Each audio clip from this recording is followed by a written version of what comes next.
Welcome back to the next session, the technology panel. This is tools. These are projects building the means to mediate interspecies communication. Three really striking areas.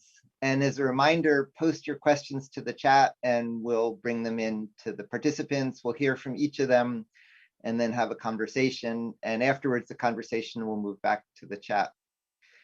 So for the first one, I'm delighted to introduce Kawai Haruyoshi. He studied fisheries science. He was a marine mammal illustrator, and he's been doing gorgeous work creating LightAnimal animations. So please, let's go with that video.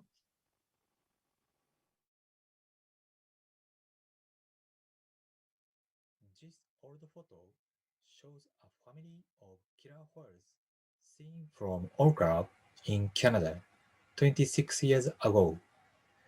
They passed in front of me, happily playing with each other. This is a sperm whale kid approaching to see us on our boat.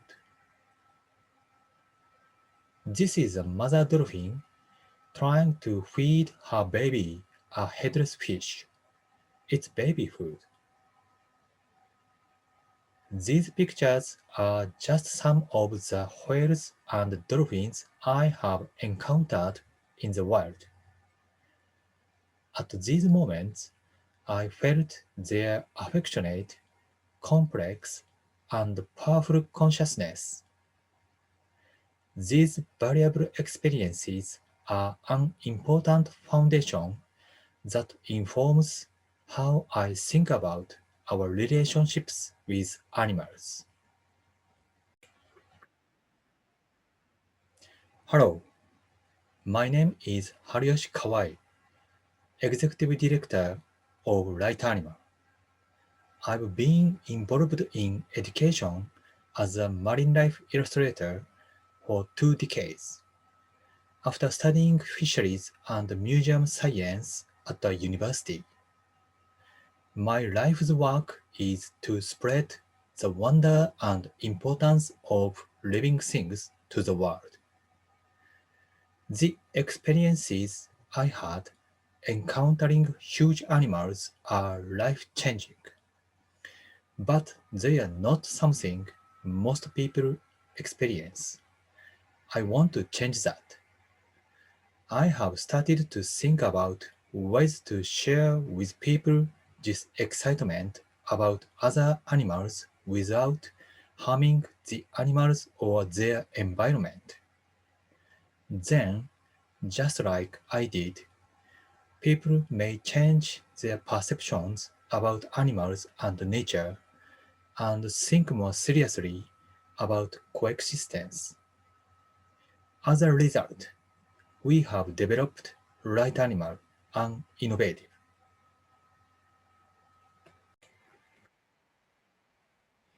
LightAnimal is an application that people can experience close encounters with animals. It was developed by me and a colleague. Initially, we planned this as a tool for learning about animals.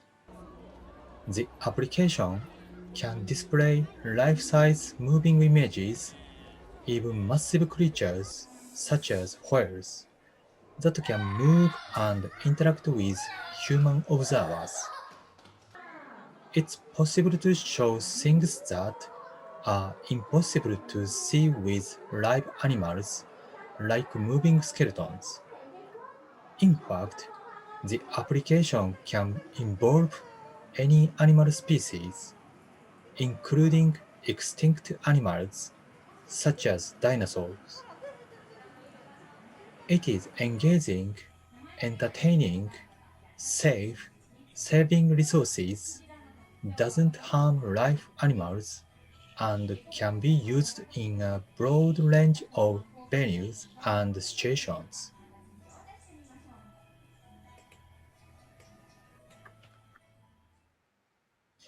LightAnimal is a powerful educational tool, but its real value goes beyond just education.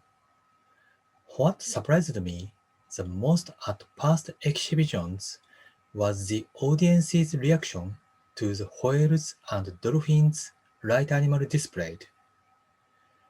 People approached them and gently reached out to touch them. Even though we did not encourage them to do so. This is a video that captured the scene.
I feel that LightAnimal may make the audience feel animal conscious and may foster respect and empathy for them. With the development of digital technology, the expressiveness LightAnimal will improve with time, and its possibilities will increase. To properly safeguard animals, it is important not only to learn knowledge, but also to develop respect for animals. There are many dolphin exhibits in Japan, but many Japanese are not interested in their protection. I believe that it's because Japanese-style exhibits do not convey respect for animals. On the other hand, the government of Canada recently banned keeping whales and dolphins in captivity. During his delegation to the government, Mr. Rob Laidlaw, Executive Director of Canadian wildlife protection charity ZooCheck, informed senators that LightAnimal would be a new way to learn and connect with animals. I would also like to point out that, as Dr. Rose said, there's these tremendous new technologies. In fact, I'm familiar with two recently, LightAnimal, which is indoor whale watching out of Japan. I was actually in communication with the inventor of this, and that's where you go in and on the walls of auditoriums or buildings you have projections, life-size projections of dolphins and humpback whales. But what's really interesting, and this really engages kids, is that they're interactive. If you go up and touch them, they will interact with you. There's all kinds of innovative technologies like that, and in fact there's a whole new facility called Orbi Zoo in Japan that's a fantastic immersive experience with wildlife that has no live animals. It's all technologically based. There's all kinds of other examples of ways you can learn and connect with animals. So, as I said before, I don't think people are learning from the signs and just looking at animals, but I think there are better ways to do it that don't cost the animals anything. Thank you. My goal is to develop a new animal exhibit system where the audience feels awe and respect for the animals. We are already well on our way. To keep moving forward, we are seeking partners who will collaborate with us in moving LightAnimal forward, and educational facilities in Europe and North America that are willing to use the application. If you are interested in helping LightAnimal play a more significant role in changing hearts and minds about animals and nature around the world, please contact us. Thank you.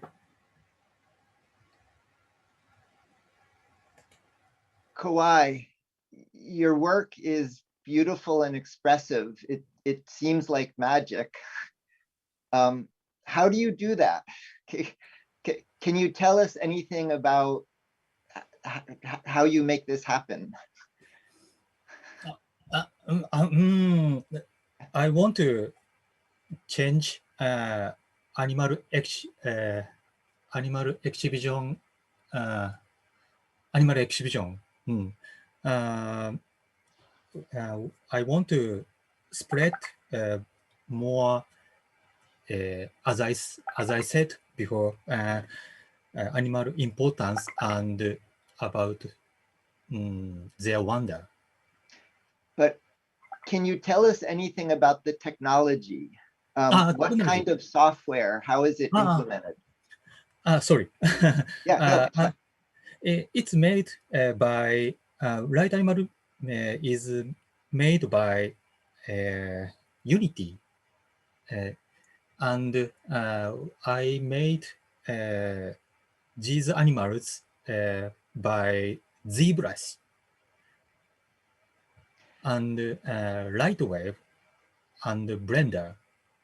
Okay, but then what about the behavior? You've done the animation so beautifully. How do you do the behavior? Talk about that. All animation. I made all animations. It's handmade. I made it. I made it. So it's from my experiment from, how do I say, it's from my experience. Okay. Again, it's so impressive. You've done the work of what Hollywood uses large teams of people to do. Thank you. I'm relieved. I'm relieved so much. How can other people get access to this? If they want to share it in their museum, how can they get access to it? Actually, it's in only Japan now. Okay. There is a Kawasaki Museum near Tokyo. Sorry, Kawasaki Aquarium near Tokyo. So this background images you can see in the Kawasaki Aquarium. It's permanent display. Okay. In the questions, there are a number of requests for how to expand this elsewhere. Other people are interested in sharing your work. Sorry. Many other people in the conversation would like to know how to share your work in the future. Yes, I want to share my work. So okay, sorry. We can take this as an introduction, and following this help connect you with all the people to share your work. Thank you. Very beautiful. So now we're going to go on to Peter. Peter studied physics at Harvard, as did I, and he worked at one of my favorite places on Earth, Woods Hole Oceanographic Institution, as did I. So,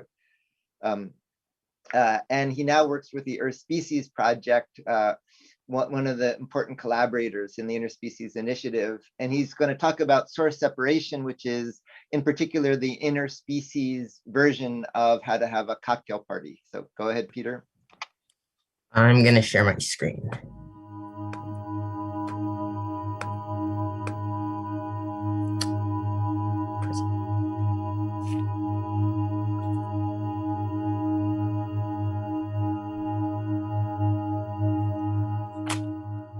Okay, thanks for the introduction, Neil. Yeah, so today I'm going to be discussing a recent preprint on bioacoustic source separation with deep neural networks. Okay, so I'm Peter. I'm a senior AI research engineer with Earth Species Project. We're a nonprofit organization that partners with biologists around the world to apply novel computational techniques to primarily bioacoustic data with the ultimate objective of decoding non-human animal communication. So with that, today I'm going to, as I mentioned, talk about bioacoustic source separation, or informally the bioacoustic cocktail party problem. I'll start with some demos. These are kind of prototypical examples of recordings you might observe after a field recording session. These are belugas. And then humpbacks.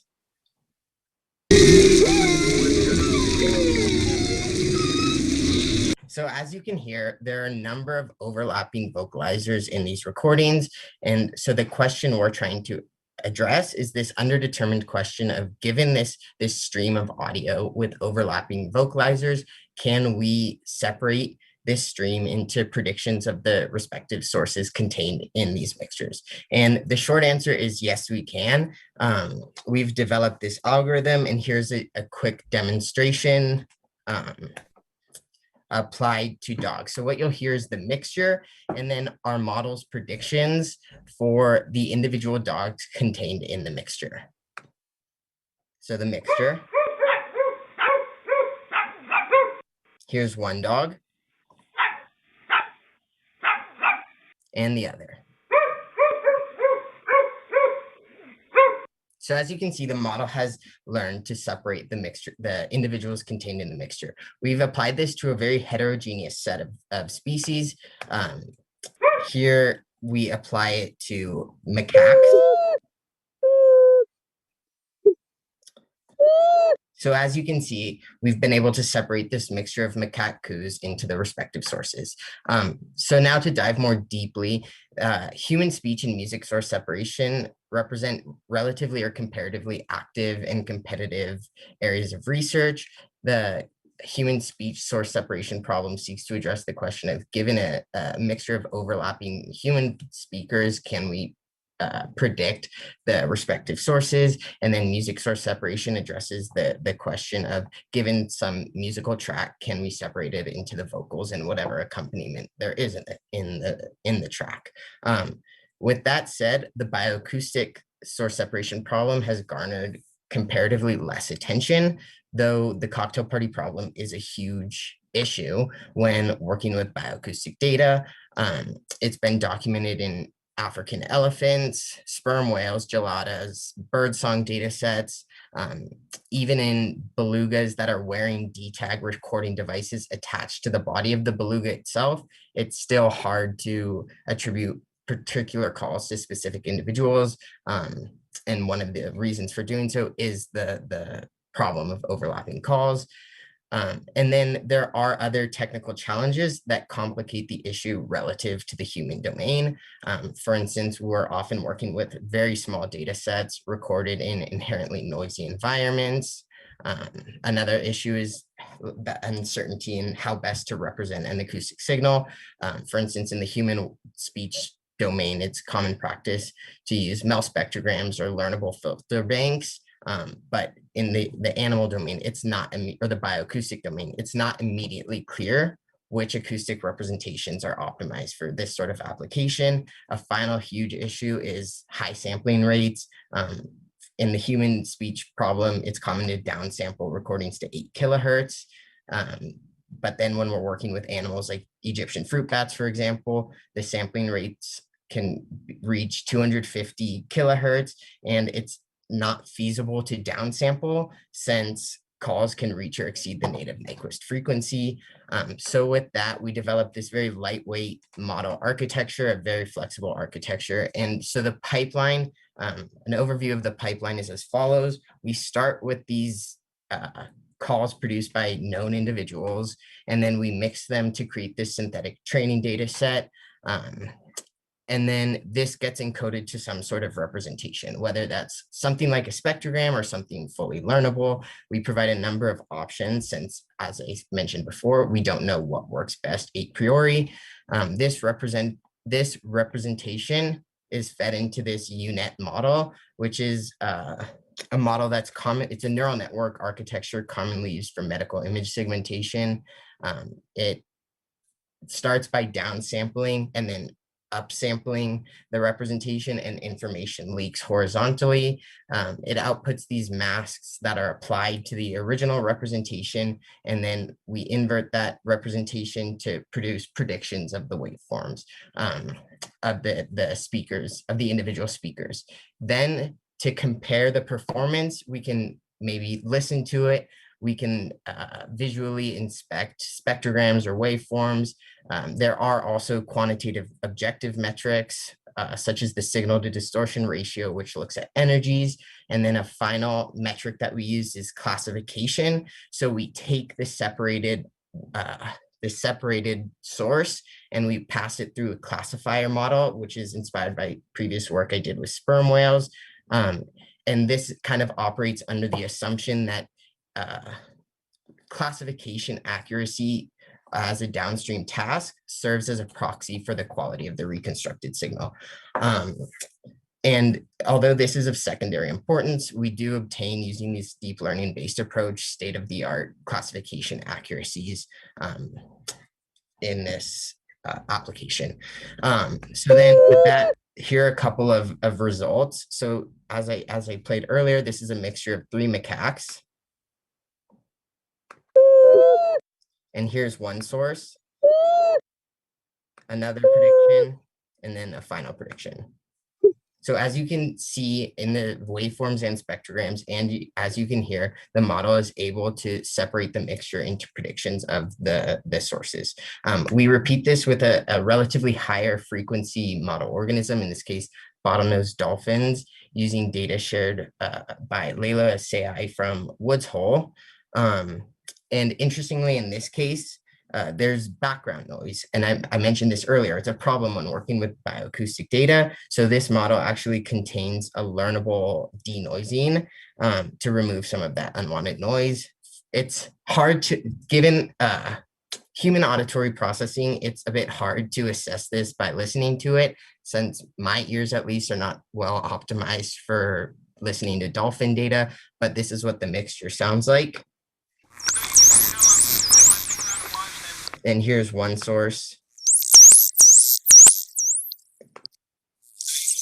And then another source. So as you can see and hear, the model is both separating the mixture into predictions or reconstructions of the individual sources, and it's also learning to denoise. Finally, we applied this to an Egyptian fruit bat data set. It's an open source data set shared by Yossi Yovel et al.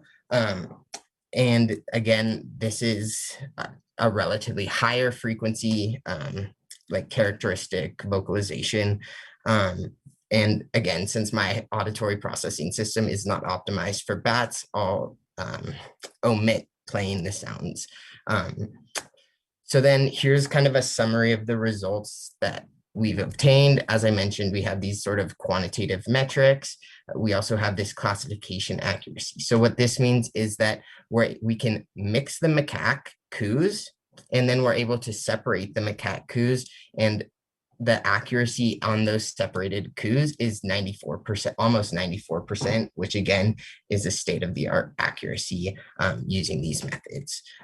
So then in terms of next steps, we've been looking to apply this to a wider variety of animals. Here's again, returning back to humpbacks. There's the mixture. And then, for example, here's what the model predicts. So then in the interest of time, I'll move on. So in terms of practical next steps, we're looking to expand our data sets so that we can have a real world practical application of this. And so these deep learning based approaches often benefit from using more data. So that's definitely a big interest as we move forward. We're definitely keen to expand our access to data. So then for more information, we have a preprint available on bioRxiv, and then our GitHub, and then finally you can reach out to my Interspecies email. Thank you. So Peter, it's a lot of work to get to that point, many years effort, particularly for people who aren't machine learning experts. That's just the first hill of a many peak journey. Can you talk about the peaks to come? So once you have stabilized blind source separation, what follows towards the interspecies understanding translation goal as the steps after that? Yeah, so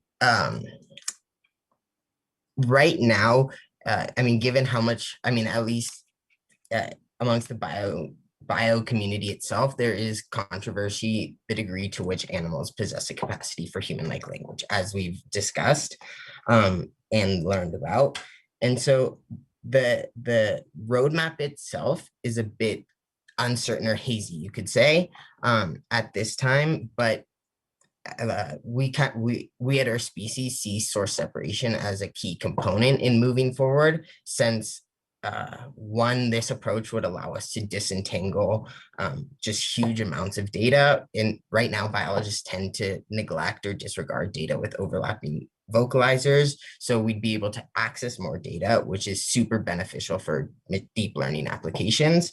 And then presumably, these sorts of overlapping vocalizations might be analogous to human dialogue or conversation. So we might, if we can disentangle the mixtures, we might be able to have better insight into information shared between communicating individuals. Good. And I'll just advertise, Asa Britt and colleagues from Earth Species, working with Peter, have been doing really interesting work about finding common representations across languages, finding, as part of the machine learning, representations that seem to be shared in all cognitive languages. Very good. So thank you, Peter. We're going to go on. Leo studied cognitive science and AI. He founded CleverPet for connected consoles for pets, FluentPet for systems for word button boards, How They Can Talk, a research initiative he'll be speaking about. This is work with Federico Rosano, who Leo tells me is in Kenya right now. And I'm delighted, there's been a lot of coverage of his work with Alexis Devine, who I'm pleased will be able to join for the panel.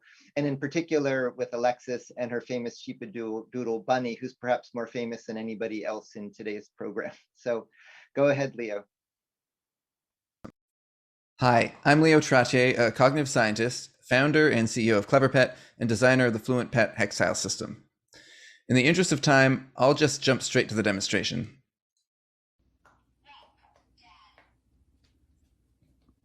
Oh, he'll be done with work soon. Maybe he can walk you after.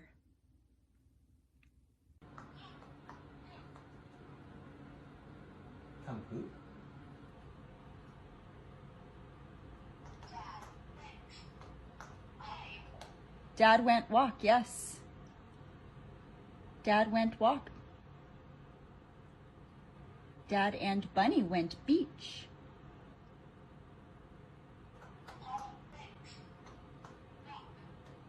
Yes, you went potty walk. That's right. It's important to note that none of this is staged. None of this is specially trained. It's not cherry-picked from hundreds of daily random interactions. In fact, over 40,000 homes have acquired the FluentPet Hextile system that Bunny up here is using, with many experiencing real success teaching their dogs to use buttons. This didn't come out of nowhere. We actually started by trying to use smart hardware to train dogs and cats while they're alone at home. The hope was that with enough software, data, and dogs, we could begin to open up entirely new lines of communication with other species. But everything changed in the fall of 2019 when we saw videos of dogs using recordable sound buttons to apparently meaningfully communicate. A speech-language pathologist named Christina Hunger started getting popular for the videos she was posting of her dog Stella using an augmentative and alternative communication, that is, an AAC board.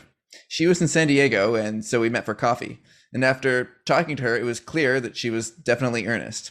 I also pitched her on the idea of organizing her buttons into hexagons, but we didn't end up working together.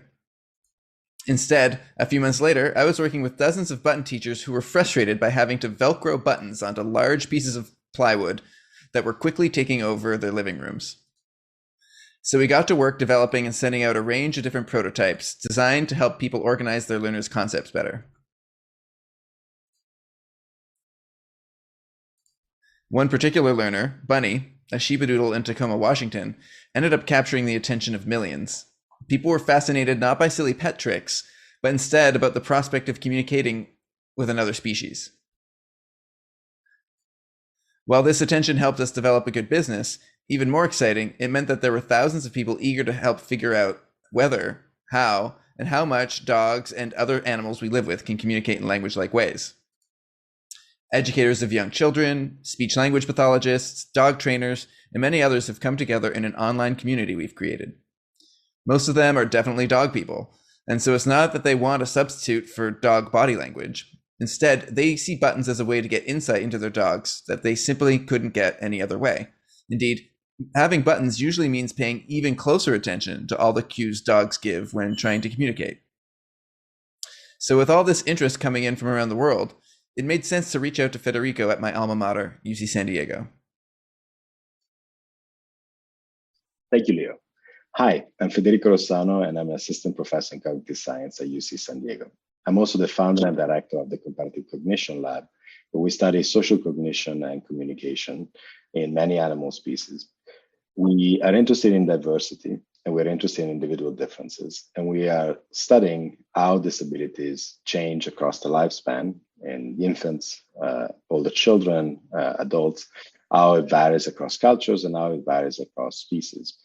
If you're interested in change, you're interested naturally in evolution, but you're also interested in domestication and the effect that this has had on many animals' ability to communicate and to think of others. When Leo reached out to me to develop the TheyCanTalk project, I was already familiar with the history of the enculturation studies and the attempt made, especially in the 60s and 70s, to teach non-human primates sign language.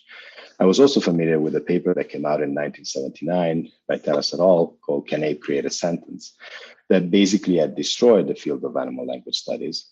That paper, published in Science, suggested that non-human primates can learn to associate sign to meaning, but ultimately they show no evidence of syntax and no flexible use of the signals, suggesting that this had little to do with language, or at least with what we think human language is all about. So how did the field respond? Well, many decided that maybe we should focus more on comprehension rather than production and look at how animals understand human signals. And this was particularly the case with dog studies, where, for example, some studies were done with border collies like Rico and Chaser to show how many words they could actually understand. Others decided to focus on intraspecies communication. So that instead of looking at how chimps communicate with humans, we should look at how chimps communicate with other chimps. What kind of gestures do they use, vocalizations, facial expressions, and understand more about their repertoire. Others interested in the evolution of spoken language thought that it would be better to focus on vocal learning species, given that there are so few, and to focus, for example, on parrots and songbirds, recently on bats, sea lions, seals. Yet many decided to still work on interspecies communication and focus on the use of augmentative and alternative communication devices that are being used for almost 100 years with nonverbal humans. Many were successful with chimps and bonobos, for example, with dolphins, and even with one dog in the early 2000s. So you knew it was possible. Yet those studies have been challenged by many academics and also by the general public. We wanted to preemptively address some of the concerns that have been raised over the years. One of those concerns was the issue of overinterpretation of the data provided and the issue of cueing that the humans might be doing with the animals, so that what has been called the cleverance effect. We tried to tackle that by using 24/7 chronic video recording on the animal, on the soundboard, on the human interacting with the animal, so that we could ultimately detect any kind of cueing that could be going on. The original studies required extensive training performed by experts across many hours a day, and we wanted to have something that could be done by non-expert through occasional training, just a few minutes a day, so that many more participants could actually engage in the studies. We were concerned about the fact that in many of these enculturation studies, the animals were either living with humans or at least separated by the conspecific and now living in captive conditions. And we wanted to sort of facilitate an environment that would be homey and comfortable for the animals while going through this kind of training. And of course, for dogs and cats, human homes might feel like that. There was a general issue with low N by many of those studies because of the difficulty of training the animals, which led to an issue on detecting which kind of variables would really play a key role in learning and the use of these devices. And so we want to do the opposite, so collect data on thousands of participants so that we could not only understand abilities of different species, but also detect outliers and ultimately figure out what kind of variables could play a role in these abilities so that we could look, for example, at breed or age of starting of the training, of temperament, and the amount of training that they're going through and the type of training that they receive by their teachers and so on and so forth. Ultimately, when you look at how the TheyCanTalk project is developed, we have three main phases. Phase one, mutuated by language acquisition research with humans, relies on surveys, questionnaires, focus groups, even forums, where participants provide us with a large amount of data documenting the learning that is going on. Which buttons do they use? When do they start using them? In which order? What kind of combinations do they make? In which context?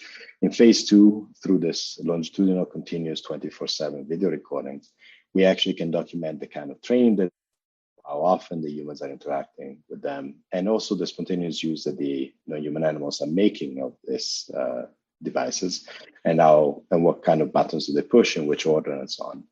And in phase three, we want to control for potential issues that might be going on and rely on behavioral testing to properly assess to what degree the animals know what they're doing when they're pushing those buttons, and to what degree their use of these devices is actually flexible, contra Terrace et al. In 1979.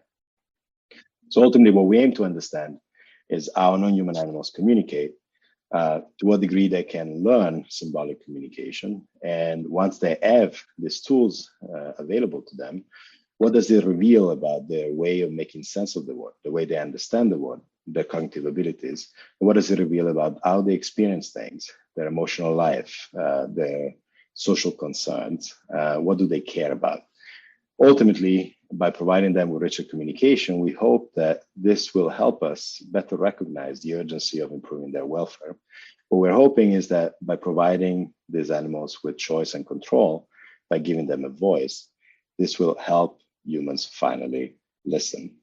Thank you so much for your attention, and thank you so much for your support. Thank you. Go ahead, Leo. Thanks. That was, I'd like to introduce Alexis. Alexis is here with us, fortunately. Alexis, go ahead. Hi, everyone. Thanks so much for having me. This has been such an amazing progress with Bunny. My goal from the very beginning was just to have the most connected relationship possible. And I've really enjoyed working with Leo and Federico and trying to understand the ins and outs of what's happening here. It's been an incredible learning process for me, and I'm super excited to be welcoming our second dog to our family tomorrow. So we will have Bunny and Otter hopefully communicating together with the buttons, and I'm really excited to see where this journey takes us. Interesting. Is Bunny with you to say hello? She is. Bunny, come here. Come here. She's like, why? Why are you doing this to me? Come here. Come say hello. Well, thanks. Not too long ago, this would have been an odd question. Alexis, can you tell us about Bunny's dreams? About Bunny's dreams. Yeah, so far, it seems like she is dreaming about stranger animal. She's brought that up a couple of times. So there's some sort of animal that she perhaps doesn't know or doesn't recognize in her dreams. And just a couple of days ago, it seemed like she was saying that her dreams involved smells and sounds. So I'm interested to explore that a little bit more with her as well. Yeah, I mean, that's a wild insight. Just for people who haven't been following, why don't you explain the origin of Stranger Animal, how that came about? Yeah, so she uses stranger, she has for about 1.5 years now, to refer to anything that is unfamiliar to her. Stranger ball is a new ball. Stranger paw is when she had a thorn in her paw. Stranger animal is an animal that she doesn't know. And she had been saying sleep, talk, sleep quite a bit. And I brought that up to Leo in conversations. I was like, I just don't know what that means. And And I do talk in my sleep, but I haven't been recently. So Leo and his team of interns suggested that potentially she could be talking about dreams. So they suggested that maybe I wake her up gently from one of her dreams and ask her what's talk sleep. And so I did. There's a video of it, and she walked immediately over to the board. And this was during a particularly fitful dream, like she was, running her legs and making some sort of loud noises, and walked over to the board and pressed stranger animal right away. And then there was another instance of that where I can't remember exactly what she said, but it was like stranger dog or something like that after a dream. Wow. Okay. And Peter, aside from all the impacts, I'm just impressed with your iteration. Sorry, Leo. I know, Peter, I'm impressed with your iteration, but Hi, I'm Leo Trottier, a cognitive Leo, scientist. just your iteration on these projects. Can you talk about just your rapid prototyping workflow, about how you quickly reduced to practice these ideas? Yeah, it was pretty critical early on that we start working with actual users right away. So I got like a membership to like a makerspace right away, and we immediately just started making prototypes out of EVA foam and medium density fiberboard.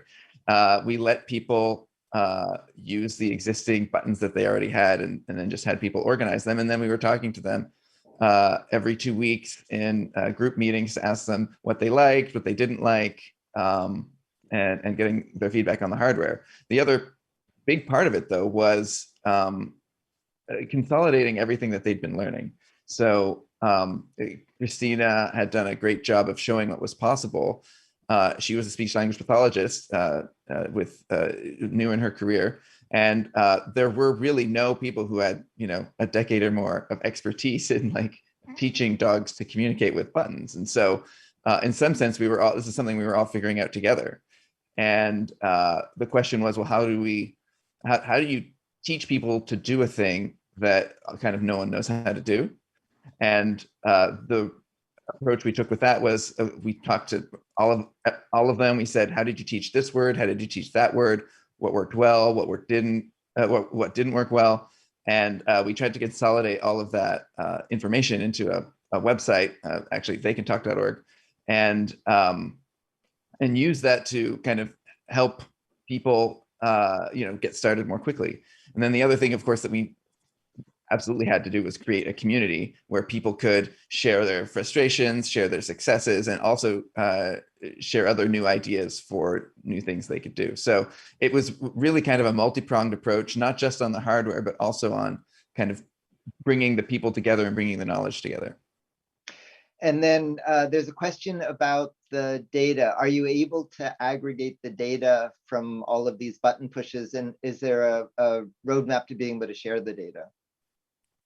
So we are going to be absolutely sharing all the data that we acquire. So how They Can Talk research project is going to be we regard it as an open science project. Individual participants are absolutely free to share in real time if they want whatever data that they're acquiring.